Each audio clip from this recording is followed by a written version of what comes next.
कानपुर की चक्करपुर मंडी समिति अधिकारियों के आदेश को कुछ सब्जी व्यापारी दिखा रहे थे। आपको बता दें, कोरोना काल में कोविड नियमों को देखते हुए सब्जी बिक्री के समय में परिवर्तन कर दिया गया था, जिससे दूर दराज से आने वाले किसान समय से मंडी नहीं पहुंच पाते थे, जिसके चलते किसानों को नुकसान का सामना करना पड़ा था। किसानों को हो रही दिक्कतों को देखते हुए मंडी समिति ने बीते 13 दिसंबर 2021 से सब्जी मंडी की बिक्री का समय को पूर्व के समय कर दिया। समय परिवर्तन होने की सूचना मिलते ही किसानों के चेहरों पर खुशियों की लहर थी,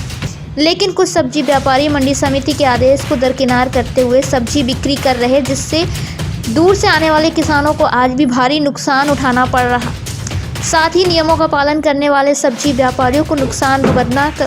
पड़ रहा है, जिसके बाद सैकड़ों की संख्या में सब्जी व्यापारियों ने मंडी समिति सचिव से मिलकर समस्याओं से अवगत कराया। वहीं मंडी समिति के सचिव सुभाष सिंह ने जानकारी करने पर बताया कि मंडी बिक्री के समय को पुराने समय में बदल दिया गया,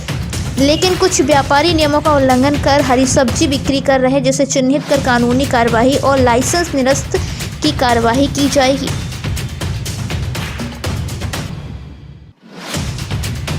चक्करपुर मंडी समिति के ऑफिस में हैं हम लोग, और मामला था कि मंडी में कोरोना काल के पहले समय परिवर्तन नहीं हुआ था, जो अब सचिव साहब ने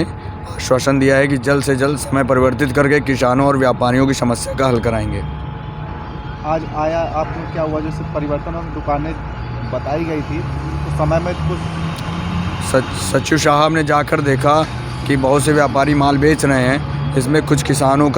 बहुत से किसानों का नुकसान हो रहा है और बहुत से व्यापारियों का भी नुकसान हो रहा है। सचिव साहब ने आज आश्वासन दिया है कि जल्द से जल्द उचित कार्रवाई करके इन लोगों के खिलाफ हम सबकी समस्या का समाधान करेंगे।